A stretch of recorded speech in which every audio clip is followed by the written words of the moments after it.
Kujutage ette, et korteriga on kõik nagu autoga. Kosmeetiline remont on see, kui peseme auto puhtaks, teeme salongile tolmuimejaga ringi, vahetame istmekatted ja võib-olla värskendame veidi kaitserauda. Auto on sama, aga näeb korralik ja hoolitsetud välja.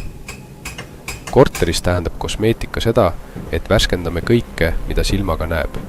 Värvida üle seinad, panna uued tapeedid, vahetada laminaat või linoolium, uuendada põrandaplaate, paigaldada moodsad põrandaliistud, pistikupesad ja lülitid.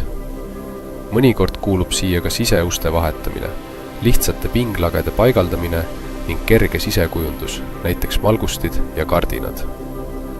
Oluline on, et kosmeetilise remondi ajal me ei puutu korteri sisemust. Me ei vaheta seintes olevat elektrijuhtmestikku, ei tõsta radiaatoreid ümber, ei tee ümber torustikku, ega lammuta ega ehita uusi vaheseinu. Kõik jääb oma kohale, me lihtsalt viime elamise värskema ja korralikuma väljanägemiseni. Et oleks endal mõnus elada või et saaks korterit kenasti üürilistele, kaldkriips ostjatele näidata.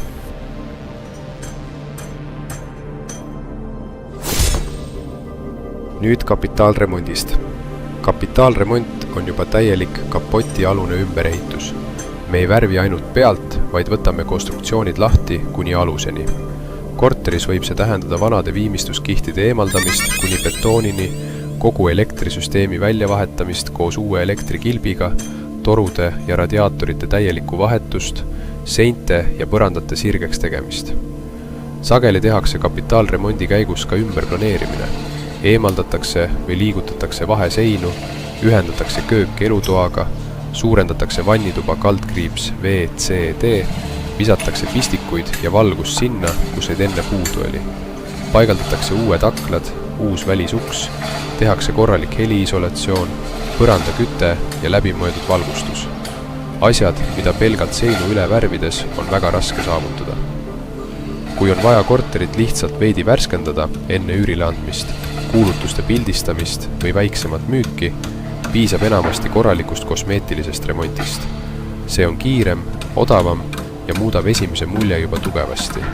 Korter näeb välja puhas, hele ja elus, ilma vananenud rõnguta. Kui aga elamine on vana, pidevalt lekib midagi, korgid löövad välja, vannitoas on hallitus ja planeering on ebamugav, siis on kosmeetika nagu plaaster tõsisele haavale. Paariks aastaks läheb küll ilusamaks, kuid probleemid torude, elektri ja kõverate põrandatega tulevad ikkagi tagasi. Ainult et parandamine on siis juba kallim. Seetõttu selgitan klientidele alati nii. Kõigepealt hindame ausalt korteri seisukorda ja teie eesmärke. Kas plaarite siin pikalt elada, valmistate korterit ette üürile andmiseks või müügiks? Alles siis valime, kas teeme mõistliku kosmeetilise remondi, et kõik kiiresti ja soodsalt korda saada, või panustame ükskord kapitaalremonti, et järgmised 10–15 aastat ei peaks samade probleemide pärast muretsema. Meie firma ülesanne ei ole kallist varianti peale suruda, vaid leida mõistlik töömaht, kus saab kokku hoida ja piirduda värskendamisega, ning kus tuleb ausalt öelda, et ilma kapitaalse sekkumiseta läheb kosmeetika peale kulutatud raha lihtsalt raisku.